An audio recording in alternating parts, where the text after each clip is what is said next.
Her ruthless billionaire husband beat her while she was pregnant and left her in bruises. He got shocked when autopsy revealed the future he erased. The courtroom fell into the kind of silence that precedes earthquakes.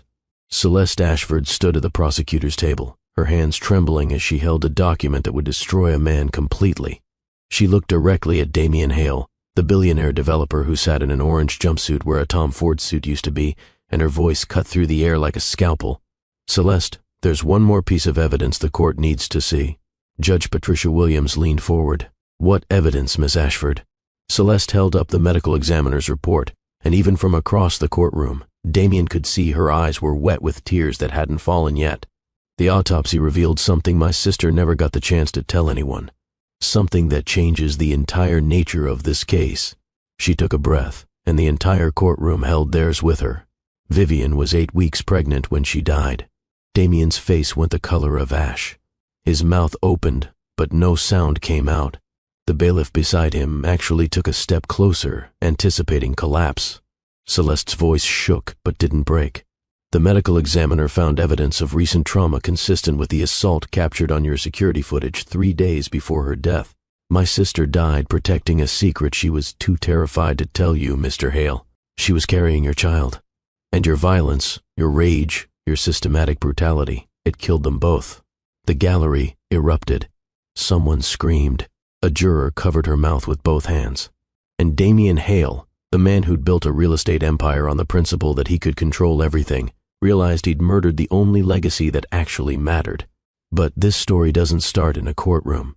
It starts in a $20 million penthouse that was equal parts palace and prison, where a woman named Vivian spent 7 years, documenting her own destruction so that one day, even in death, she could speak loud enough to be heard. Have you ever watched someone powerful realize too late that they've destroyed the only thing that mattered?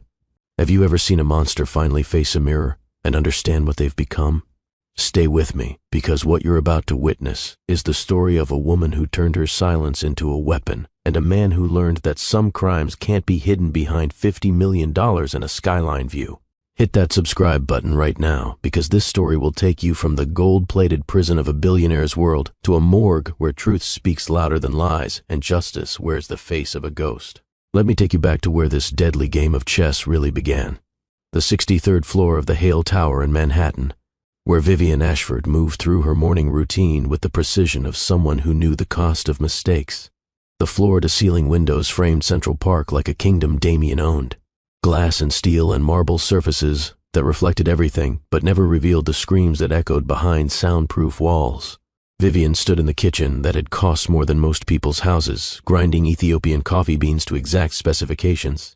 Steam rose from the French press while she calculated how many steps it took to reach the panic room.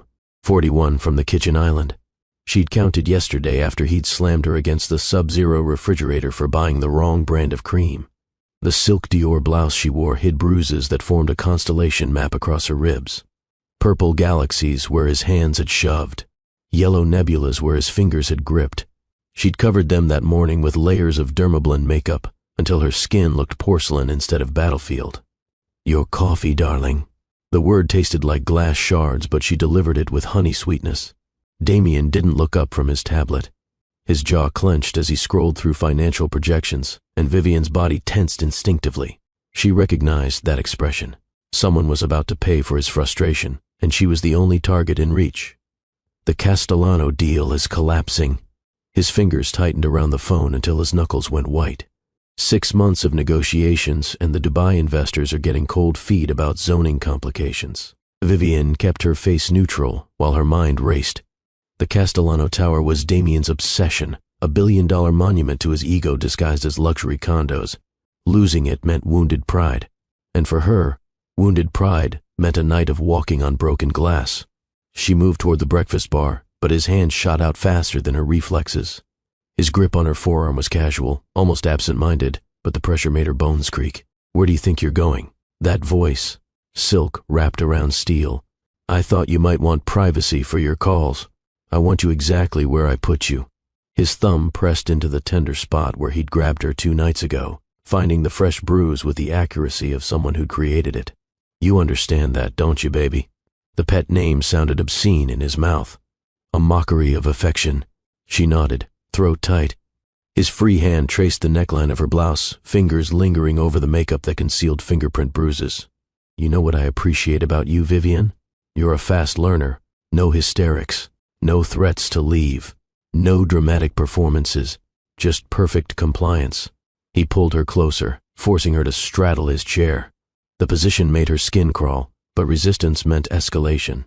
And escalation meant emergency rooms with questions she couldn't answer. "Kiss me like you mean it."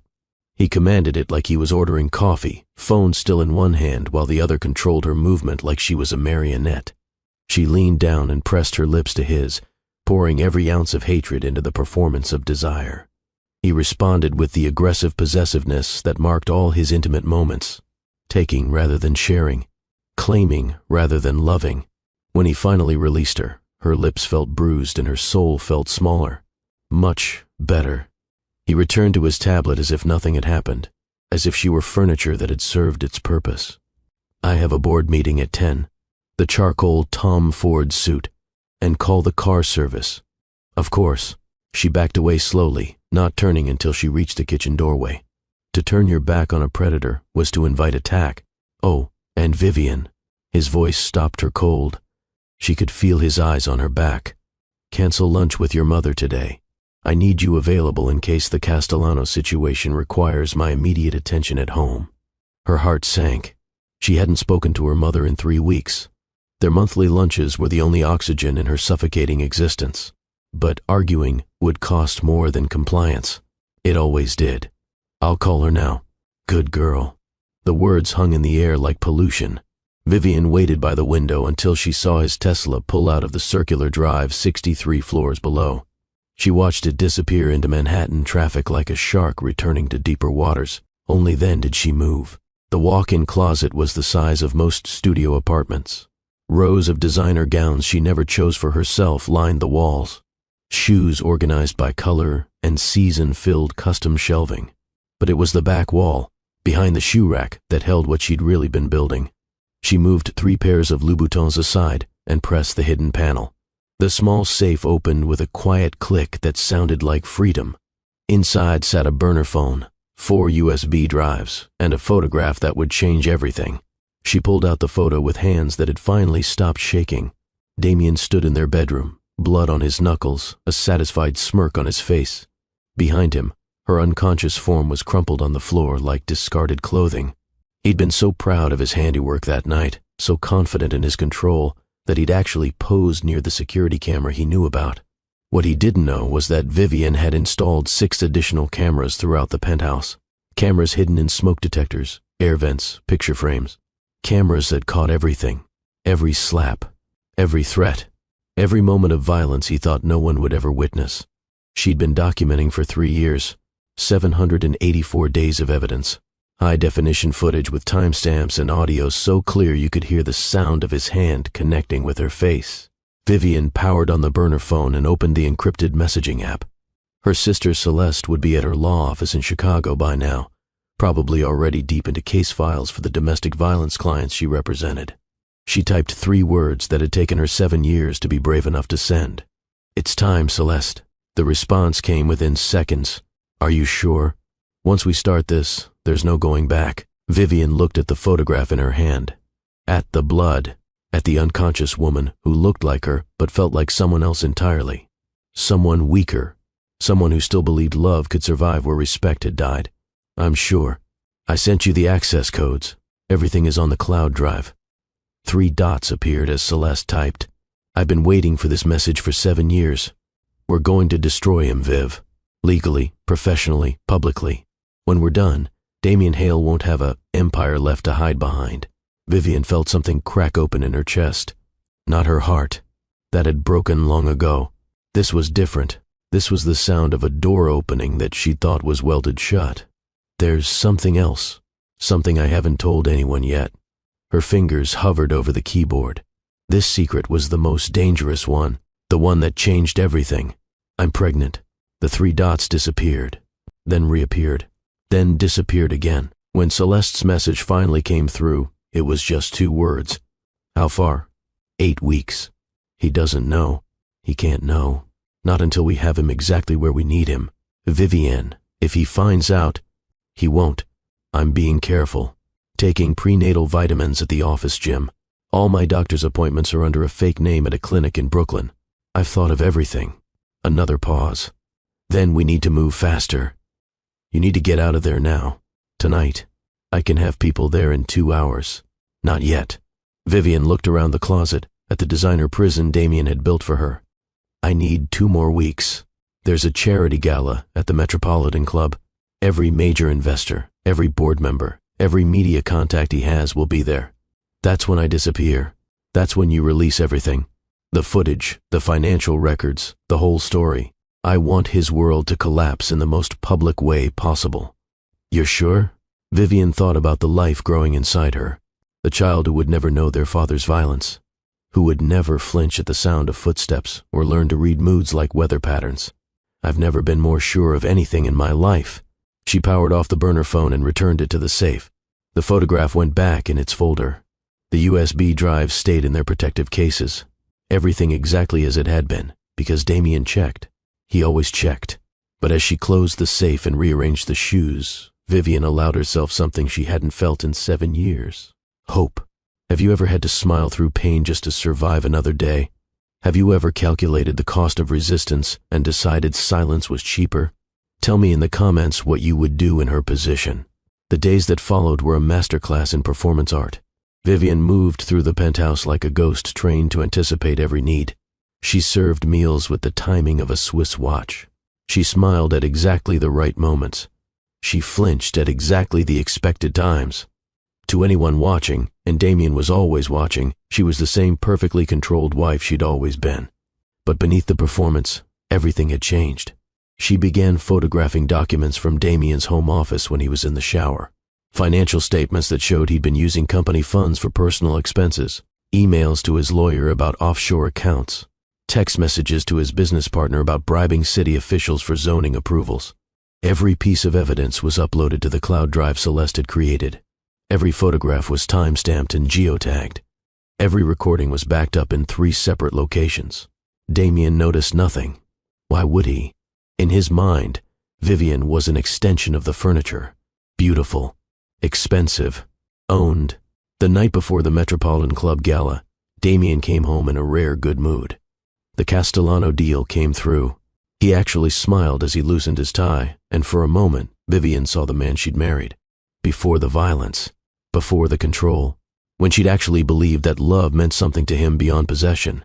The Dubai investors caved on the zoning concerns. We break ground in 3 months. That's wonderful, darling. She kept her voice light, neutral, supportive. Everything he expected. He moved toward her with something that almost looked like affection. I couldn't have done it without you, you know.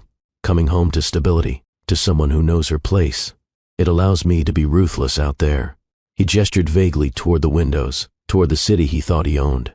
Because I know that in here, I have complete control. His hand cupped her face and she didn't flinch. She'd learned not to. You understand that, don't you? Why I need things to be exactly as I want them. Yes, the lie tasted like poison, but she'd swallowed worse. Good. Tomorrow night at the gala, I need you perfect. The Valentino gown. The Cartier diamonds. Hair up. Minimal makeup. I want every man in that room to see what I possess. Of course. He kissed her then, and she kissed him back. And if he noticed that her eyes were open and empty, he didn't care. After he fell asleep, Vivian lay in the darkness and placed her hand on her stomach. 8 weeks and 3 days. The baby was the size of a raspberry, a tiny cluster of cells that somehow meant more to her than anything else in the world. I'm going to get us out. She whispered it like a prayer. Tomorrow night, we start a new life. One where nobody hurts us. One where you grow up knowing that love doesn't leave bruises. The Metropolitan Club sparkled like a jewelry box. Crystal chandeliers cast prisms of light across marble floors. Manhattan's elite moved through the ballroom in tuxedos and gowns that cost more than most people's yearly salaries. Champagne flowed. Deals were made. Empires were built on handshakes and whispered promises. Damien moved through the crowd like a king accepting tribute. He introduced Vivian to investors with his hand possessively on her lower back, to business partners with his arm around her waist, to reporters with his fingers laced through hers. Look at what I have, his body language screamed. Look at what I control. Vivian smiled and nodded and said all the right things. She was a masterpiece of performance, and everyone in that room saw exactly what Damien wanted them to see. A beautiful, obedient wife who knew her place. What they didn't see was the burner phone in her clutch, or the USB drive hidden in the lining of her Valentino gown, or the way she memorized every exit, every stairwell, every route to freedom. At exactly 9:47, Vivian excused herself to the ladies' room. "I'll be right back, darling. Don't be long. The mayor wants to meet you." Damien barely looked at her as he turned back to a conversation about commercial real estate. Vivian walked calmly across the ballroom, through the gilded hallway, past the marble bathrooms. She kept walking until she reached the service entrance at the back of the building. A black SUV was waiting. The door opened, and Celeste reached out her hand. For a moment, the twins just looked at each other. Same dark hair, same brown eyes, same face that had learned to hide pain behind practiced smiles. Then Vivian took her sister's hand and climbed into the vehicle. The door closed. The SUV pulled away from the curb, and just like that, she vanished. Back in the ballroom, Damien checked his watch at 10:15, then 10:30. By 10:45, he was calling her phone. It rang once and went to voicemail. By 11, he was checking the bathrooms. By 11:15, he was questioning staff. By 11:30, he was watching security footage that showed his wife walking out the service entrance and disappearing into a vehicle with diplomatic plates that couldn't be traced. By midnight, Damien Hale was standing in the middle of the Metropolitan Club ballroom, surrounded by everyone who mattered in his world, realizing that his wife had just executed the perfect escape. His phone buzzed. A text from Vivian's number. "I'm done being your possession. What comes next is justice." And before he could process what that meant, every phone in the ballroom started buzzing at once. Someone had just sent an email to every person in attendance. The subject line read, "The real Damien Hale." The attachment was a video file, high-definition footage of Damien Hale slapping his wife across their kitchen. Audio so clear you could hear him say, "You exist to serve me. Everything you are belongs to me." The ballroom fell silent as 300 of Manhattan's most powerful people watched a monster destroy his own reputation in real time. Damien's world didn't collapse slowly. It imploded with the force of a controlled demolition, and Vivian had placed every explosive charge with surgical precision. At what point does survival become more important than love? When does silence become the most powerful weapon you have? Share your thoughts below. Damien woke at 6:15 the next morning to the absence of his usual coffee aroma. The penthouse felt different. Not peaceful, but hollow, like a monument built on quicksand, suddenly feeling the ground shift beneath. "Vivian." His voice bounced off empty walls. No response from the kitchen. No sounds of morning routine. Just the kind of silence that makes successful men remember what fear feels like. He found the master bedroom exactly as he'd left it. King-size bed, undisturbed. Her side cold and untouched. The walk-in closet revealed missing clothes, gaps in the jewelry display like a smile with knocked-out teeth. The wedding ring sat on the nightstand like an accusation. Panic crept up his spine as he moved through the penthouse. Her car was gone from the garage. Her phone, the one he monitored through family tracking apps, lay shattered on the kitchen counter. But it was the blood that stopped him cold. Dark drops led from the foyer toward the kitchen, then toward the garage. Not enough to indicate serious injury, but enough to prove she'd moved under her own power while he'd been sleeping. Wait, Damien's mind raced backward. That was impossible. She'd disappeared from the gala. He'd come home alone. There was no blood last night, unless... He pulled out his phone and called his head of security. Pull all security footage from the penthouse for the last 24 hours. And I mean all of it. Every camera. Every angle. "Sir, is everything okay?" "Just do it. Now." Damien poured himself bourbon even though it was 6:30 in the morning. His hands shook as he raised the glass to his lips. His phone rang. "Head of security. Mr. Hale, we have a problem. Someone accessed the security system remotely last night. They downloaded all the footage and then wiped the drives." "What?" "It gets worse, sir. They left a message. It says, 'You should have installed better firewalls, Damien.' Signed with just a letter C. Celeste. The sister. The twin. The one who'd probably been planning this for years." His phone buzzed with an incoming call. Unknown number. He answered it anyway because, at this point, what did he have to lose? A woman's voice. Vivian's voice. but colder than he'd ever heard it. "Good morning, Damien. I trust you slept well. Where are you?" That's not really the question you should be asking. The question you should be asking is, what happens next? I swear to God, if the first what? Tell the truth. Show the world who you really are. Too late. I already did that last night. By now, I'd say about 3,000 people have seen the videos. Give it another hour, and it'll be 30,000. By this afternoon, the whole world will know what you are. Damien's chest tightened. You destroyed my reputation. No, I revealed your character. There's a difference. I gave you everything. That penthouse, those clothes, that life. You gave me a cage and called it love. You gave me bruises and called it discipline. You gave me hell and told me to be grateful. Her voice cracked just slightly before hardening again. But here's what you didn't give me, Damien. You didn't give me a choice, so I took one. And now you're going to learn what powerless really feels like. The line went dead. Damien stared at his phone, at his reflection in the black screen, and saw a stranger staring back. A man who'd spent 52 years building an empire and one night watching it burn. His phone started ringing again. Investors, board members, business partners, all demanding explanations he couldn't give without admitting to crimes he'd convinced himself were just private business. By noon, his stock portfolio had plummeted 40%. By 2, major clients were terminating contracts. By 4, he was unemployed for the first time since college. The board of Hale Industries called an emergency meeting and voted unanimously to remove him as CEO. "Your personal conduct has created a liability we cannot afford to carry," his former CFO said over speakerphone. "Effective immediately, you are removed from all leadership positions. Security will escort you from the building." But the real devastation came at 6 that evening. A courier arrived at the penthouse with a package. No return address. Just his name written in careful script that might have been Vivian's or might have been Celeste's. Inside the box was a dress. Vivian's dress from the night he'd nearly killed her 2 months ago. The champagne-colored silk was still stiff with dried blood. Dark stains that told a story more powerful than any words. A note was pinned to the fabric. "You wanted to own me. Now you'll pay for every bruise. This is day 1 of your education." Damien dropped the dress like it was made of acid. The fabric hit his marble floor with a sound that echoed through his empty penthouse. His hands shook as he poured another bourbon. Then another, then another. By midnight, he was drunk enough to do something stupid. He called Celeste's law office in Chicago. The after-hours voicemail picked up, but he didn't care.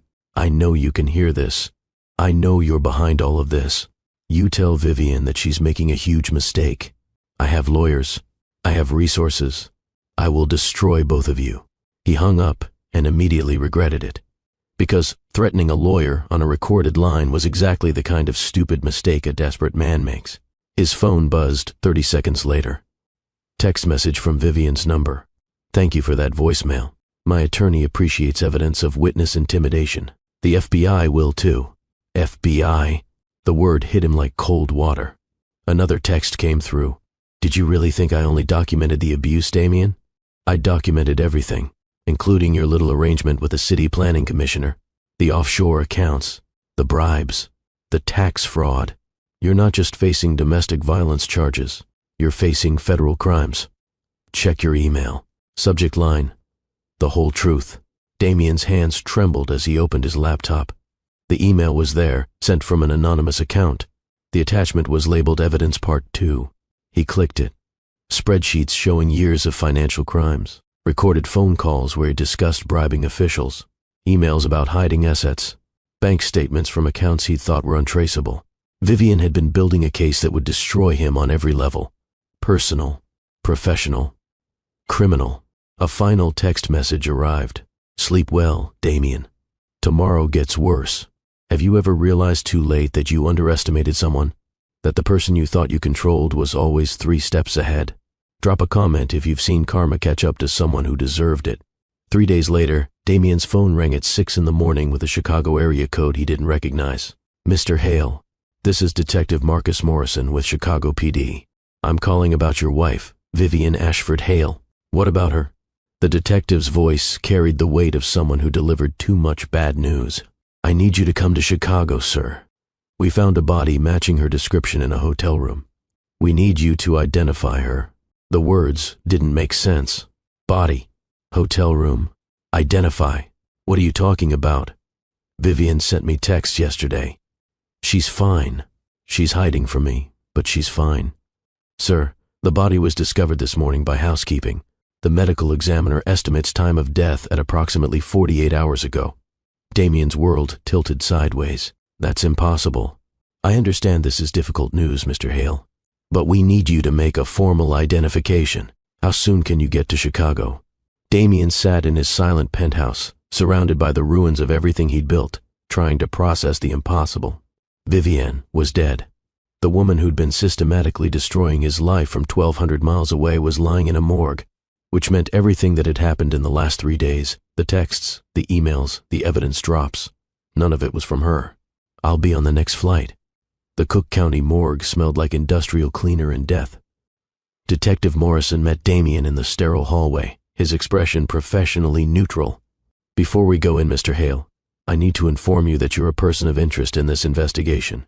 Anything you say can and will be used against you. You have the right to have an attorney present. Am I under arrest? Not at this time. But given what we've learned about your relationship with the deceased, we have questions. Fine. Let's just get this over with. The morgue attendant pulled back the sheet with practiced indifference.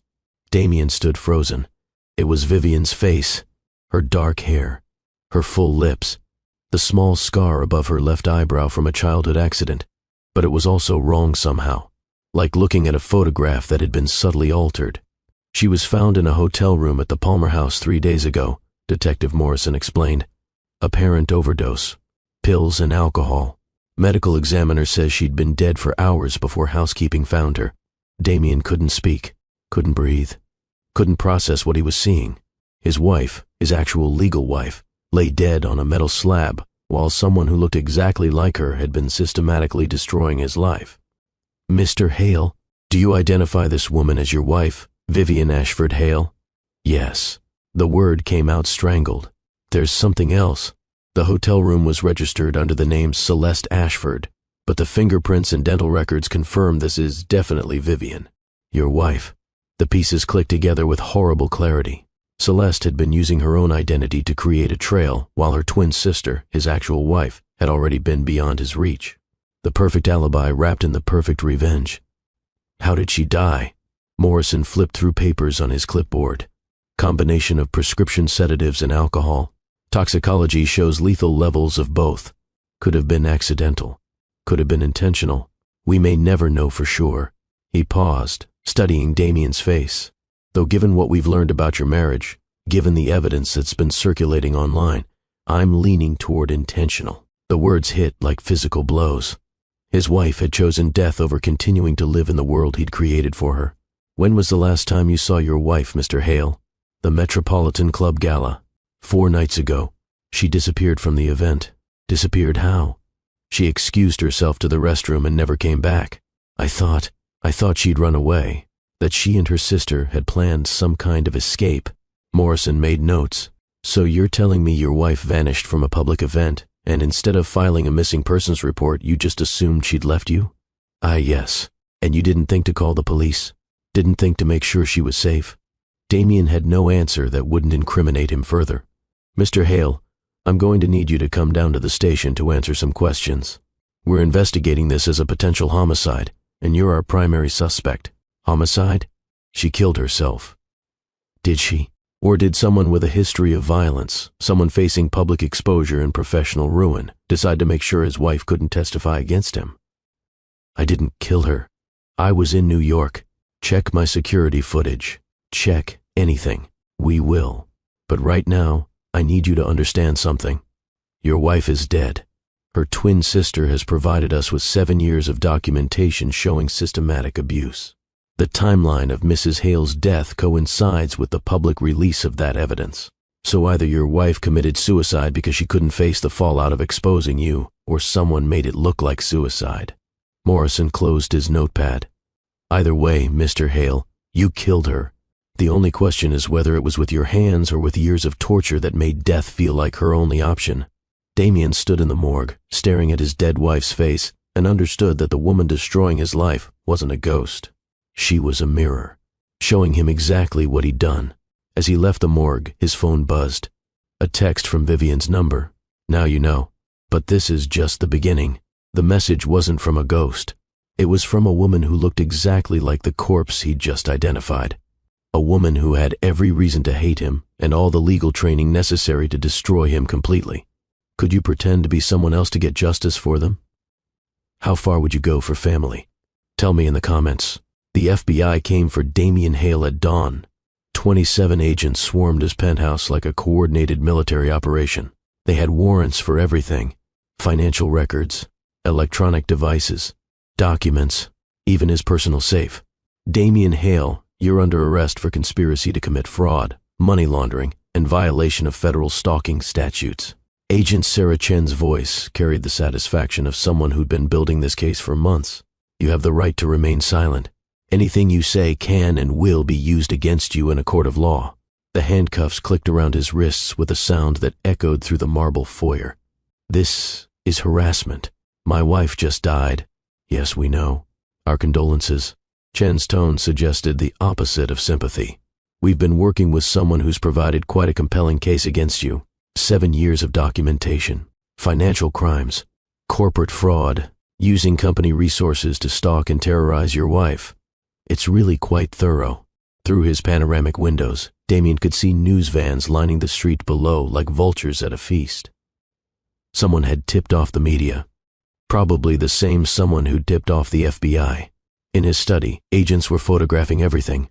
His computers, his phones, his tablets, devices that contained years of searches he'd never thought anyone would see. How to monitor your wife without her knowing. Legal ways to control spouse's movements. Best surveillance equipment for home use. Digital breadcrumbs of a man who'd confused ownership with marriage, surveillance with love. Sir, we found something in the bedroom safe. A younger agent held up a manila envelope Damien had forgotten existed. Inside were photographs he'd taken of Vivian's bruises, arranged chronologically like a case study. Medical records from emergency room visits she'd claimed were accidents. Handwritten notes in his own writing detailing what he'd called behavioral corrections. His face went white. Jesus Christ, Chen said, studying the photographs. You kept trophies. The word hit him like a physical blow. He'd convinced himself the documentation was for their protection, evidence that his discipline was measured and appropriate. Now, through the lens of federal investigation, it looked exactly like what it was. The careful record-keeping of a man who treated violence like a business transaction. By noon, his assets were frozen. By 2, every lawyer he called refused to take his case. By 4, he was in a federal holding cell surrounded by men who'd committed far simpler crimes than systematic psychological warfare. His cellmate was a drug dealer named Marcus who looked at Damien like he was something that had crawled out of a sewer. What you in for? Damien couldn't bring himself to say the words. Domestic issues. Marcus's expression hardened with the kind of moral clarity Damien had never possessed. You beat your wife? The question hung in the air like a noose. In Damien's world, his treatment of Vivian had been justified, necessary, even loving in its attempts to help her become better. In this world, he was just another coward who hurt someone smaller and weaker. It wasn't like that. Marcus laughed, but the sound carried no humor. It's always like that, rich boy. And in here, we got special rules for men who hurt women. That night, alone in his cell after Marcus had been moved for his own safety, Damien found one last message slip through the bars. The handwriting was familiar. Vivian's careful cursive, though he now wondered if he'd ever actually seen his wife's real handwriting, or if it had always been Celeste's. Tomorrow, everyone will know who you really are. Not the version you sold to Forbes, not the humanitarian developer, the monster who terrorized someone who loved him.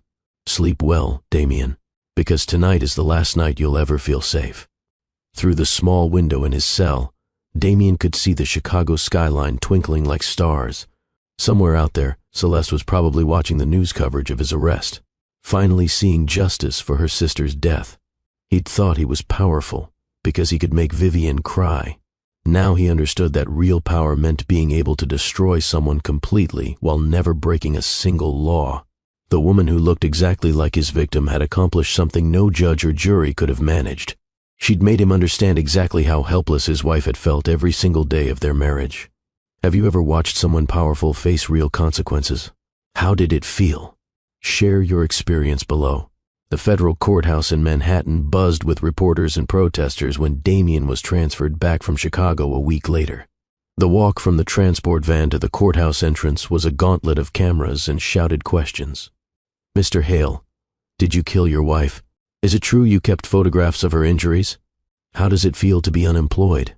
Damien kept his head down, shuffling in shackles and an orange jumpsuit that had replaced his custom suits. Inside, the courtroom overflowed with spectators. Victims' advocates wearing purple ribbons, journalists with laptops, curious onlookers who'd come to witness the public execution of a billionaire's reputation. Judge Patricia Williams presided with the kind of stern authority that made grown men remember childhood fears. Mr. Hale, her voice cut through the courtroom chatter like a gavel. You stand accused of conspiracy to commit fraud, money laundering, violation of federal stalking laws, and now, given new evidence from the Chicago investigation, we're adding charges of involuntary manslaughter and potential first-degree murder. How do you plead? His public defender, a woman who looked like she'd rather be anywhere else, whispered urgently in his ear. But Damien barely heard her. His eyes were fixed on the woman sitting in the front row of the gallery, the woman who looked exactly like his dead wife. Celeste Ashford sat with perfect posture, wearing a black suit that made her look like death personified. Her eyes never left his face. Her slight smile carried the satisfaction of someone watching 7 years of planning come to fruition. Mr. Hale, I need an answer. Not guilty. The words came out as a whisper. Your Honor. The prosecutor stood, briefcase in hand like a weapon. The government has evidence that Mr. Hale systematically abused his wife for 7 years while using his company's resources to monitor, stalk, and terrorize her. Mrs. Hale died under suspicious circumstances after years of psychological torture. Her twin sister has provided documentation that will show the defendant's pattern of domestic terrorism. Celeste rose from her seat like an angel of vengeance. Your Honor, I'd like to address the court. Judge Williams studied her. And you are? Celeste Morrison, attorney at law and Vivian Ashford Hale's twin sister. Her voice carried across the courtroom with laser precision. I've been working with federal prosecutors for 6 months to build this case using evidence my sister collected during 7 years of systematic abuse. Evidence I'd like to present to the court now, with your permission. Proceed. Celeste pulled out a tablet that connected to the courtroom's display system. The screens mounted throughout the room flickered to life. My sister documented everything. Celeste's voice remained steady as the first video began playing. High-definition footage of Damien slapping Vivian across their kitchen. His voice clear as crystal. You exist to serve me. Everything you are belongs to me. Gasps echoed through the gallery.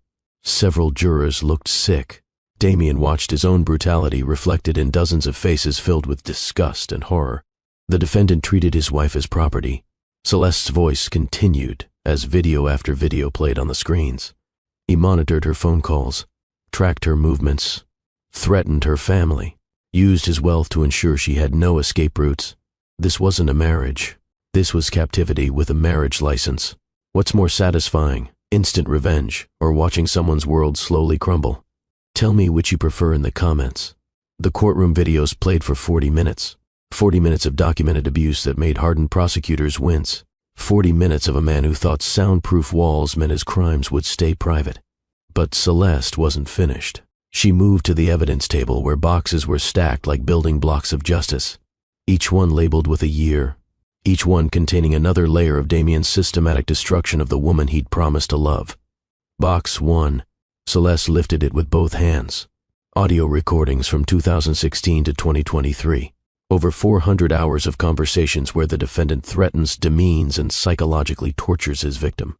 I'll play just a small sample. She pressed play on her tablet. Damien's voice filled the courtroom, captured with crystal clarity. If you ever try to leave me, I'll make sure your mother loses her medical insurance.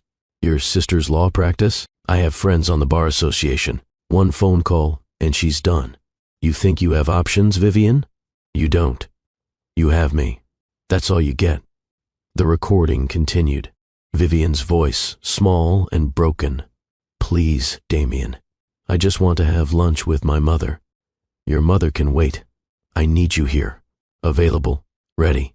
That's what a wife does. She waits. Celeste stopped the playback. The courtroom sat in horrified silence. This is what control sounds like. This is what isolation sounds like. This is what abuse sounds like when the abuser doesn't think anyone's listening. She moved to the second box. Medical records from 14 different emergency room visits over 7 years. Broken ribs explained as a fall downstairs. Concussion explained as walking into a cabinet. Fractured wrist explained as a yoga accident. Celeste pulled out photographs that had been taken by emergency room staff. Vivian's face swollen and bruised, her body covered in marks that formed patterns too consistent to be accidental. My sister became an expert at lying to doctors, at making up stories that would explain her injuries without raising red flags, because she knew that if anyone questioned her, if anyone called the police, it would only make things worse when she got home. A juror in the back row wiped tears from her eyes. Box 3. Celeste's voice hardened. Financial records showing how Mr. Hale used corporate funds to hire private investigators to follow his wife, to install monitoring equipment in their home, to track her every movement. $230,000 in company money spent stalking one woman. She pulled out bank statements, highlighted and annotated. Every purchase she made was tracked. Every place she went was monitored. He knew where she was at all times, and if she deviated from her expected routine by even 5 minutes, there were consequences. The prosecutor stepped forward. Ms. Morrison, can you tell the court how your sister managed to collect this evidence without the defendant's knowledge? Celeste's smile was sharp as broken glass. My sister was a social worker before her marriage. She understood trauma documentation and the importance of building legally admissible cases. Over the course of 3 years, she installed her own security cameras throughout their penthouse. Hidden cameras that Mr. Hale never discovered because he was so confident in his own surveillance system. She pulled out a leather-bound notebook. This journal contains detailed accounts of 127 separate incidents of physical violence, 312 instances of sexual assault, over 1,000 examples of psychological abuse. Each entry is dated, timed, and cross-referenced with photographic or video evidence. Damien felt bile rise in his throat. Seeing his violence cataloged like a research study made him understand something he'd spent 7 years denying. He was a monster. But the most damning evidence, Celeste continued, comes from the defendant's own documentation. She held up papers covered in Damien's handwriting.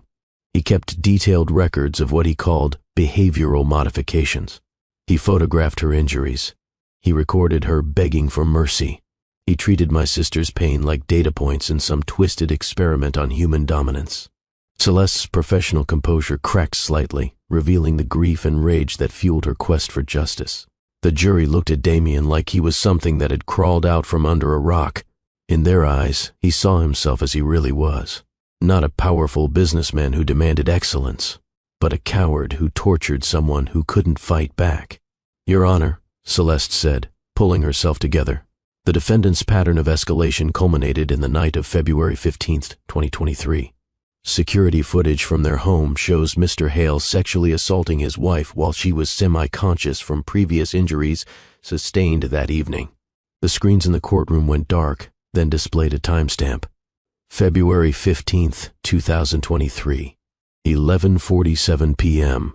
I won't play the full footage out of respect for my sister's memory, but the medical examiner who reviewed this video has provided a sworn statement confirming that the injuries visible in this assault are consistent with the internal trauma found during Vivian's autopsy. Celeste's voice broke completely now. My sister died 3 days later in a Chicago hotel room. The medical examiner found internal bleeding, fractured ribs, and evidence of severe trauma. The official cause of death is listed as overdose, but the contributing factors tell a different story. She looked directly at Damien. Vivian Ashford Hale didn't commit suicide. She died from injuries inflicted by her husband. She died from 7 years of systematic torture. She died because the man who promised to love and protect her decided that ownership was more important than her humanity. The courtroom erupted in angry murmurs. Judge Williams banged her gavel for order, but her own face showed barely contained fury. Your Honor, the prosecutor stood. Based on this evidence, the state wishes to add charges of second-degree murder and felony assault resulting in death. Damien's world collapsed inward like a dying star. He wasn't just facing prison for domestic violence and corporate crimes. He was being charged with killing his wife. His public defender leaned over to whisper, "We need to talk about a plea bargain. With this evidence, you're looking at life without parole." But Damien couldn't hear her over the sound of his own breathing. Couldn't focus on anything except Celeste standing at that table, looking exactly like the woman he destroyed. How does it feel to see someone get exactly what they deserve? Drop your thoughts below. Celeste wasn't finished. She stood at the evidence table with one more document in her hands, and even from across the courtroom, Damien could see they were trembling. Your Honor. Her voice was quieter now, fragile in a way it hadn't been before. There's one more piece of evidence the court needs to see. Something that changes the entire nature of this case. Judge Williams leaned forward. What evidence, Miss Morrison? Celeste held up a medical examiner's report. The pages shook in her grip. The autopsy revealed something my sister never got the chance to tell anyone. Something she kept secret, because she was terrified of what would happen if he found out. She took a breath that the entire courtroom held with her. Vivian was 8 weeks pregnant when she died. The words detonated like a bomb. Damien's face went the color of ash. His mouth opened, but no sound came out. His hands gripped the defense table so hard his knuckles turned white. The bailiff beside him took a step closer, anticipating collapse. Celeste's voice shook, but didn't break. The medical examiner found evidence of early pregnancy, 8 weeks and 2 days. And the examiner also found evidence of recent trauma consistent with the assault captured on security footage 3 days before her death. She looked directly at Damien, and tears were streaming down her face now. My sister was carrying your child, Mr. Hale. She was 8 weeks pregnant, and she was too terrified to tell you because she knew what you would do. She knew you'd see it as another way to control her. Another chain to keep her locked in that penthouse. The gallery erupted. Someone screamed. A juror covered her mouth with both hands. Reporters were typing frantically. Celeste raised her voice over the chaos. The medical examiner's report states that the internal injuries sustained during the February 15th assault likely contributed to fetal distress. My sister didn't just die from an overdose. She died from injuries you inflicted while she was pregnant, while she was carrying your child. She held up the report so the whole courtroom could see. Vivian Ashford Hale died trying to protect the baby growing inside her. She died because the father of that child beat her so severely that her body couldn't sustain the pregnancy and her own life at the same time. Celeste's voice broke on the last words. Your Honor, the state wishes to add charges of fetal homicide under federal law. The defendant didn't just kill his wife, he killed his own child. He destroyed his own legacy with his own hands. The courtroom descended into chaos. Judge Williams banged her gavel repeatedly, but the noise continued. Protesters in the gallery were shouting. Reporters were trying to get statements. The jury looked shell-shocked. Damien sat frozen at the defense table. Pregnant. 8 weeks. His child. The word echoed in his head like a death knell. He'd spent 7 years obsessed with building a legacy. Monuments that would carry his name into the future. Towers that would outlast him. And all along, the only legacy that actually mattered had been growing inside the woman he'd terrorized. The woman he'd killed. Order. Judge Williams's voice cut through the chaos like thunder. This court will come to order, or I will clear the gallery. The noise subsided to shocked murmurs. Mr. Hale. Damien looked up at the judge with eyes that had gone empty. Do you have anything to say? His public defender grabbed his arm, shaking her head frantically. But Damien pushed her hand away. For the first time in his life, he told the complete truth. I didn't know. His voice was barely a whisper. I didn't know she was pregnant. It doesn't matter what you knew. Celeste's voice was ice. What matters is what you did. You beat her. You raped her. You terrorized her until she would rather die than spend one more day in your world. And in doing so, you killed the only thing you ever actually created that was worth a damn. The words hit Damien like physical blows. Because she was right. He'd built towers that would be torn down, made money that would be seized, created a reputation that was now destroyed. But the child, the baby that would have been his daughter or son, that would have carried his DNA into the future, that would have been the only part of him that actually mattered. He'd murdered it with his own hands, and never even known it existed. Your Honor. The prosecutor stood. Given this new evidence, the federal government is seeking life without possibility of parole on all charges. We believe Mr. Hale is a danger to society and should never be released. Judge Williams studied Damien with an expression of pure disgust. Mr. Hale, I've presided over criminal cases for 23 years. I've seen murders, assaults, every kind of violence you can imagine. But this level of systematic cruelty, this destruction of another human being over the course of 7 years, is beyond anything I thought possible from someone in your position." She closed the file in front of her. "You are remanded to federal custody pending trial. Bail is denied. And Mr. Hale, I want you to understand something. You didn't just kill your wife and your unborn child. You killed any chance you might have had at redemption." The bailiffs moved to escort him from the courtroom. As Damien stood, his legs barely supporting his weight, he looked one more time at Celeste. She was watching him with an expression that was part grief, part satisfaction, part something he couldn't quite name. And in that moment, looking at the face of the woman he'd destroyed, Damien finally understood the magnitude of what he'd lost. Not his fortune, not his reputation, not his freedom, but the only two people who might have actually loved him if he'd been capable of being worthy of love. At what point does revenge become justice? Where do you draw the line? Tell me in the comments. The transport van took Damien back to federal holding. The other inmates had already heard about his case. News traveled fast in jail, especially when it involved a rich man who'd beaten his pregnant wife to death. Fresh meat. Someone called out as guards escorted Damien to his new cell. "Hope you like it rough, baby killer." The words followed him down corridors lined with men who'd committed every crime imaginable. But even murderers and drug dealers looked at him with disgust. In the hierarchy of prison justice, there was no lower rung than the one reserved for men who killed pregnant women. His new cellmate was a lifer named Carlos, inside for 15 years on armed robbery charges. Carlos took one look at Damien and spit on the floor. "They put me with the wife beater. Man, what I'd do to deserve this punishment." The guard shrugged without sympathy. "Overcrowding. Deal with it."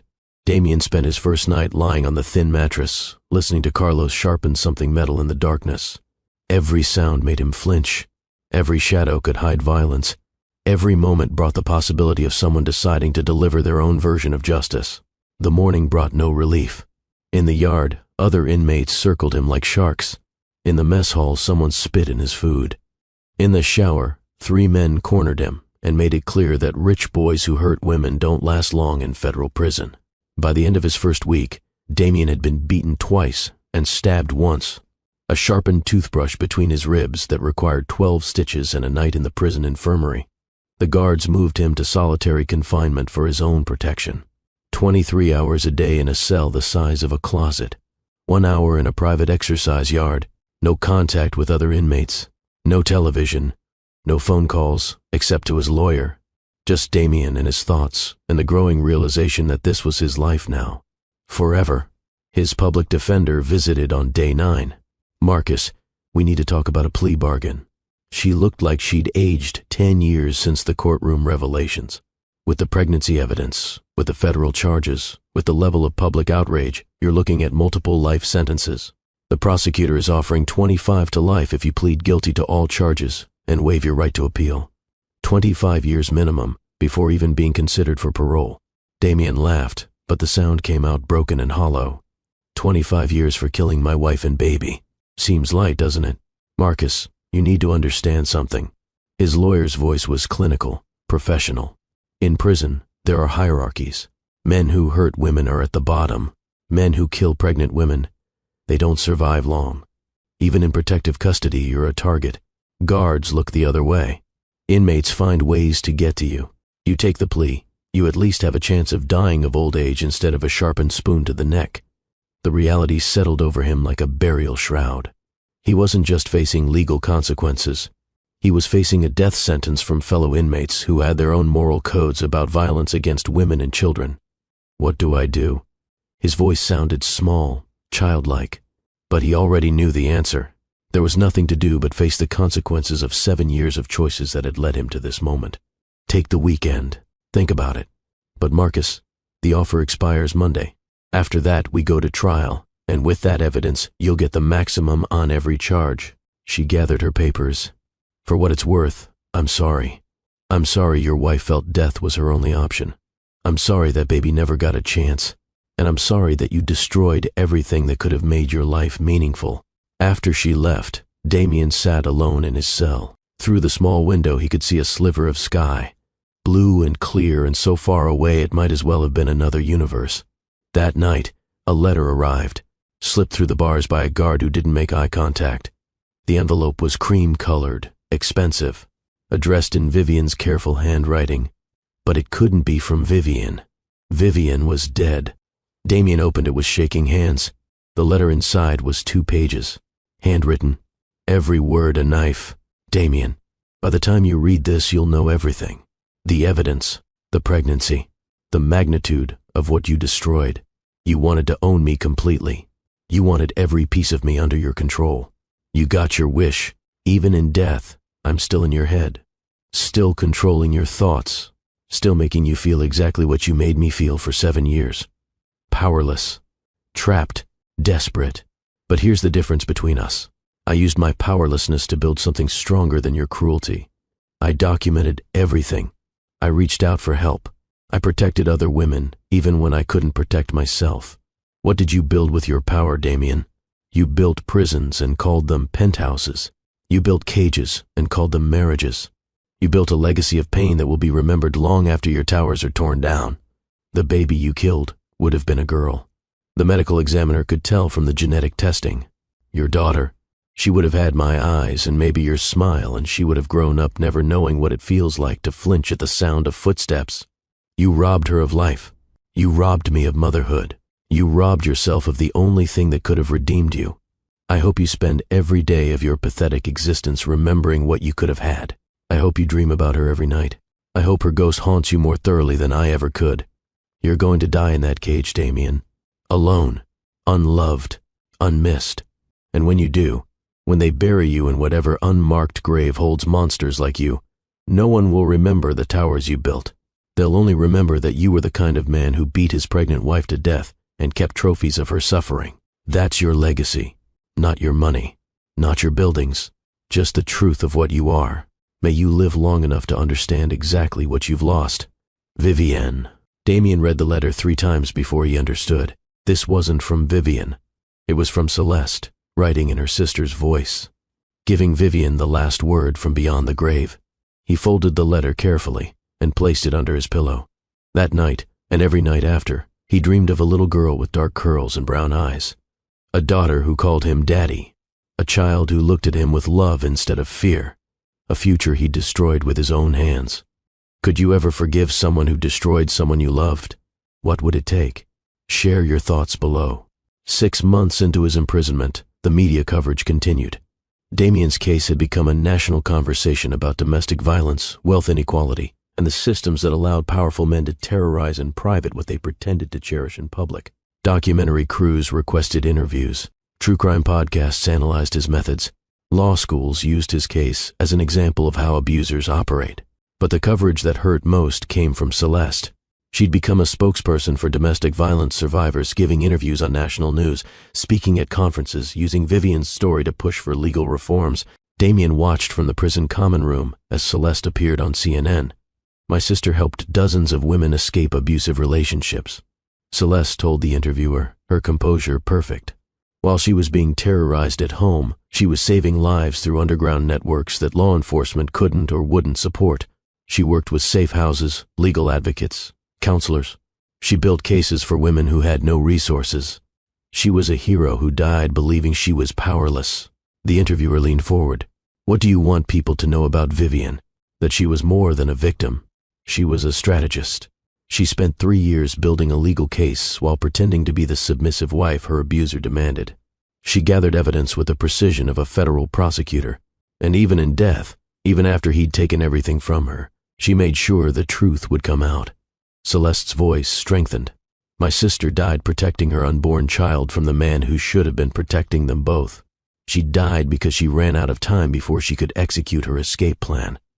But her death wasn't in vain, because the evidence she collected has already been used to convict 3 other abusers. Her methods are being taught in women's shelters across the country. Her legacy is saving lives. The interviewer asked the question everyone wanted answered. Have you forgiven Damien Hale? Celeste's smile was cold. Forgiveness isn't about him. It's about me choosing not to carry hatred that would poison the work I'm doing. Damien Hale is irrelevant to Vivian's legacy. He's a footnote in a story about triumph over evil, a cautionary tale about what happens when you confuse control with love. She looked directly into the camera, and Damien knew she was speaking to him. He's spending the rest of his life in a cage, remembering what he destroyed. That's not my doing. That's justice. And justice doesn't require my forgiveness to be complete. Damien turned off the television and returned to his cell. On his desk sat a stack of letters from victims' advocacy groups, domestic violence organizations, and women who'd escaped abusive relationships. They all wanted the same thing, for him to understand the magnitude of what he'd done. He read them all. Every single one, because it was the only penance available to him. The trial lasted 6 weeks.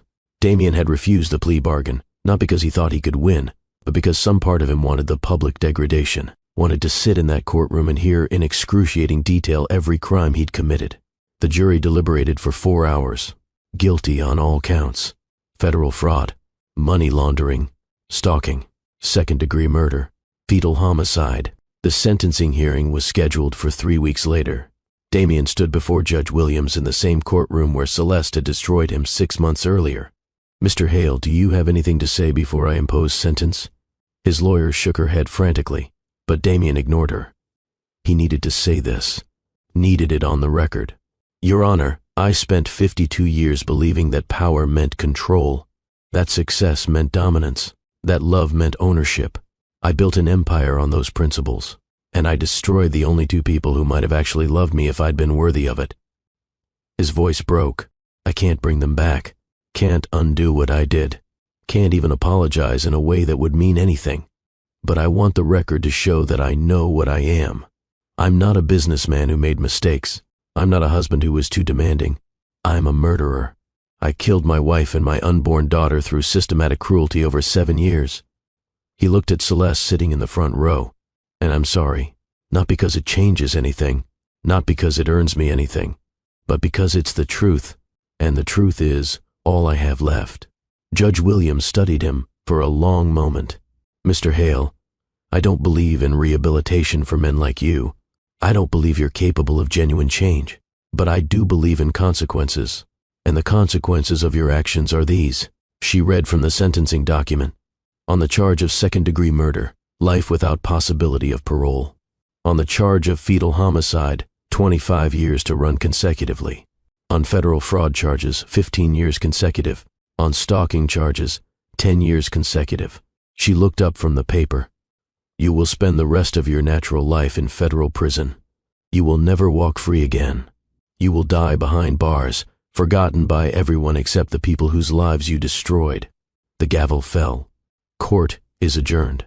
As bailiffs led him away, Damien looked back one more time at Celeste. She wasn't smiling, wasn't crying, just watching with an expression that was part grief, part peace, part something that looked almost like pity. And Damien understood. She'd won, not by destroying him, though she'd certainly done that, but by making sure Vivian's story outlived his crimes. My friends, before we see the final chapter of this story, I need us to pause here. The narrator's voice shifted, warmer now, more intimate. The courtroom scene faded into something softer, not because the story is over, but because there's a lesson in this moment that's too important to miss. We just watched a man who had everything: money, power, influence, a beautiful wife, lose it all because he confused ownership with love, control with care, dominance with strength. Damien Hale thought his wealth made him untouchable. He thought his penthouse view elevated him above consequences. He thought the woman he terrorized was too broken to fight back. But here's what he didn't understand. Silence isn't always submission. Sometimes silence is strategy. Vivian didn't leave because she was weak. She didn't die because she gave up. She spent 7 years building a case with the patience of someone who understood that justice doesn't always come quick, but it always comes complete. And her sister Celeste, she didn't seek revenge through cruelty. She sought justice through revelation. She let Damien's own actions be the weapon that destroyed him. This is the lesson, family. Character will always outlast status. Truth will always outlive lies. And you can't build a legacy on someone else's broken spirit and expect it to stand. Damien wanted to be remembered as a man who built monuments. Instead, he'll be remembered as a man who destroyed the only thing that actually mattered. The family he could have had. The child he murdered without even knowing. The love he strangled with his own hands. You see, we live in a world that tells us power is about control, that success is about domination, that real men are strong and strength means never showing weakness. But that's a lie from the pit of hell. Real power is protecting the vulnerable, not preying on them. Real strength is building others up, not tearing them down. Real love is sacrifice, not possession. Damien spent 52 years chasing the wrong definition of success. And when he finally understood what actually mattered, it was too late. The woman was dead. The baby was gone. And all that was left was the truth of what he'd done. Now let me pray for you, my kings and queens. Father God, I lift up every person watching this right now. I pray for anyone who's ever felt powerless in the hands of someone who claimed to love them. I speak strength into the silent ones who are gathering evidence right now, building cases, planning escapes from the Damiens of this world. Give them courage, Lord. Give them wisdom. Give them perfect timing. Surround them with Celestis, with people who will believe them, fight for them, stand with them when the whole world tries to make them doubt their own reality. And for those who've been the Damien in someone's story, the controller, the manipulator, the one who confused power with worth, I pray for conviction that leads to true repentance. Not just regret over consequences, but genuine transformation of the heart. Show them what love actually looks like. Show them that their value doesn't come from what they can control, but from who created them.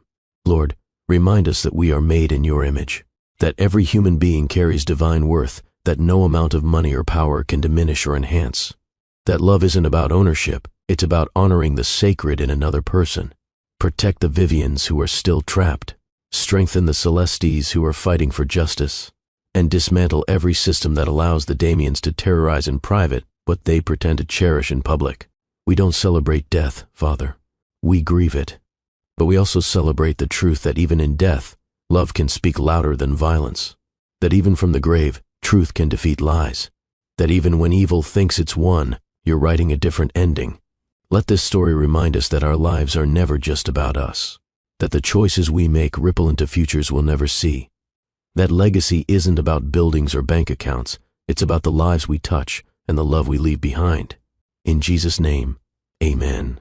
Stay with me, family, because the final chapter of this story will show you what justice looks like when it's built on truth instead of revenge, when it's powered by love instead of hate, when it transforms tragedy into a movement that saves thousands of lives. 3 years later, the Vivian Ashford Foundation occupied a renovated brownstone in Brooklyn. The building's warm brick exterior was a stark contrast to the cold glass towers Damien had built. Inside, survivors of domestic violence found legal representation, safe housing, job training, and something more valuable than any of those things: belief. The foundation's 3rd annual gala filled the main hall with women who'd escaped because of resources Vivian's death had funded. Their children played in corners, while their mothers shared stories of rebuilding lives after violence. Celeste stood at the podium, looking out at faces that represented hope instead of horror. Vivian didn't live to see this. Her voice carried across the room with quiet strength. But she lives in every woman who finds safety here, every child who grows up free from violence, every survivor who transforms their pain into power. My sister spent 7 years documenting her own abuse, but she also created a blueprint for other women to follow. The foundation had expanded to 12 states in 3 years. Over 4,000 women served. 62 abusers convicted using evidence-gathering techniques Vivian had pioneered. Safe houses bearing her name had provided temporary shelter for families escaping violence. Her methods are now taught in law schools. Celeste continued. Her documentation techniques are standard practice in women's shelters. Her legal strategies have been adopted by prosecutors nationwide. The Vivian Ashford Foundation has changed how society understands domestic violence. We don't just react to it, we prevent it. On the wall behind Celeste hung 2 photographs. The first showed Vivian before Damien, smiling, whole, alive, her eyes bright with the kind of joy that comes from believing the future holds good things. The second was an ultrasound image, 8 weeks, grainy and unclear, but undeniably a life that had been growing, a future that had been erased. Some people ask if I've forgiven my sister's killer. Celeste's voice softened. Forgiveness isn't about him. It's about me choosing not to carry hatred that would poison the work we're doing here. Damien Hale is serving multiple life sentences in federal prison. He's irrelevant to Vivian's legacy. He's a footnote in a story about triumph over evil.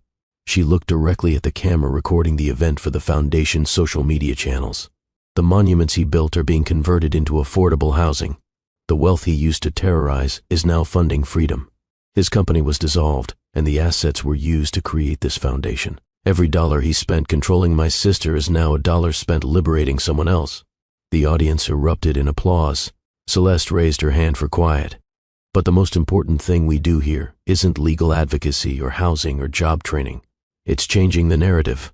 For too long, society has asked what victims did to provoke their abuse, what they did wrong, why they didn't just leave.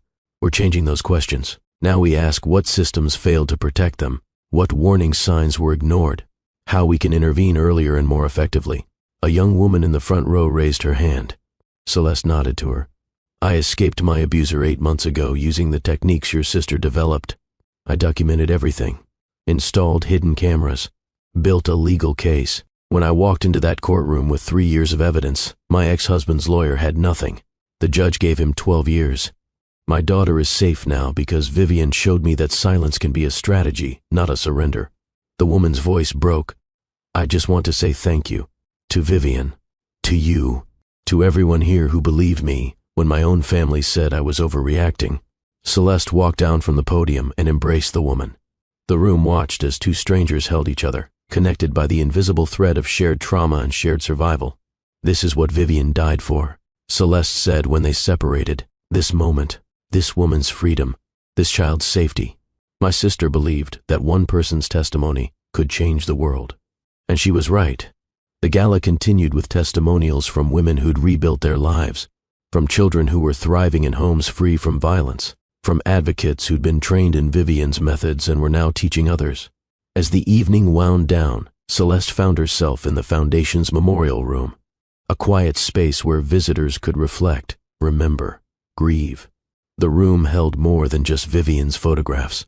It held letters from women she'd helped, drawings from children who'd found safety, newspaper articles about legal reforms her case had inspired, and in a glass case in the center of the room, the leather-bound journal where Vivian had documented 7 years of abuse with the meticulous care of someone building a legal case that would outlive her.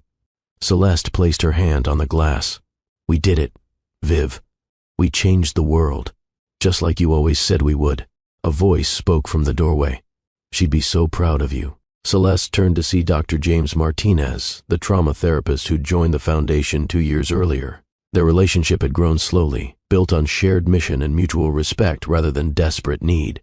When he touched her, it was with hands that asked permission, eyes that saw strength instead of vulnerability, love that empowered instead of consumed. I just got off the phone with Senator Williams. James moved into the room, his presence warm and steady. The Vivian Ashford Act passed the Senate. 41 states have now adopted it. Federal legislation is pending. The act required law enforcement agencies to develop specialized protocols for domestic violence cases, mandatory training for officers, dedicated advocates for victims, funding for evidence collection resources. Vivian's name was now attached to legislation that would protect millions of women she'd never meet. She never knew she was building all this, Celeste said quietly. She thought she was just trying to survive, trying to protect herself and her baby. She didn't know her story would change everything. That's the thing about legacy. James stood beside her, looking at Vivian's photograph. We never know how far our actions will ripple.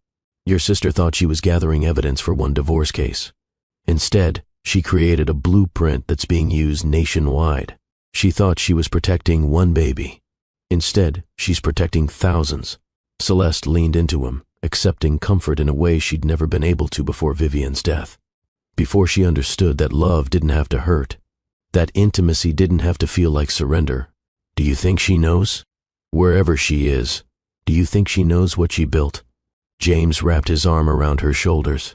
I think she knows, and I think she's at peace. 1,200 miles away, in a federal maximum security prison, Damien Hale sat in his cell watching the Foundation's gala on a small television. He'd aged decades in 3 years. Gray hair, hollow cheeks, shoulders bent under weight that had nothing to do with physical labor. Prison had stripped away every piece of armor he'd used to protect himself from the truth of what he was. The other inmates called him Baby Killer. He'd been stabbed 4 times, beaten countless others. The guards kept him in isolation 23 hours a day for his own safety. But the physical danger wasn't what haunted him. It was the dreams. Every night, Vivian appeared. Not as the broken woman he'd left on the marble floor, but as she could have been, holding a child, their child, dark curls in his eyes and her smile, the family he'd murdered without even knowing existed. On the television, Celeste was introducing the woman who'd escaped her abuser using Vivian's methods. I documented everything, just like Vivian did. The woman's voice trembled with emotion. And when I walked into that courtroom with evidence he didn't know I'd gathered, the judge believed me. My ex is in prison. My daughter is safe, because Vivian showed me that the abused aren't powerless. We're strategic. We're survivors. We're warriors. The audience applauded. Damien's hands shook as he watched.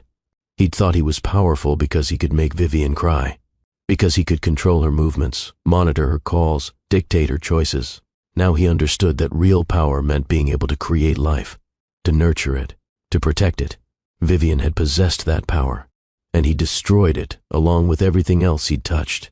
The television showed Celeste speaking directly to the camera, and Damien knew she was speaking to him. Some legacies are built on stone. Others are built on sacrifice. My sister's legacy is the latter.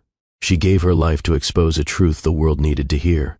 That abuse happens behind closed doors in penthouses just as often as it happens in poverty. That wealth doesn't make you untouchable. That silence isn't always weakness. Celeste's eyes, so like Vivian's, seemed to look right through the screen into Damien's soul. The man who killed my sister is spending the rest of his life in a cage. That's not my victory. That's just consequences. My victory is this: 4,000 women free, 62 abusers in prison, 41 states with better laws, a movement that's changing how we talk about domestic violence. That's Vivian's legacy, and it will outlive her killer by generations.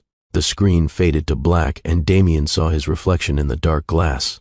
A king without a kingdom, a builder who'd demolished his own legacy, a man who'd spent 55 years on Earth and would spend however many remained owned by the memory of what he'd destroyed.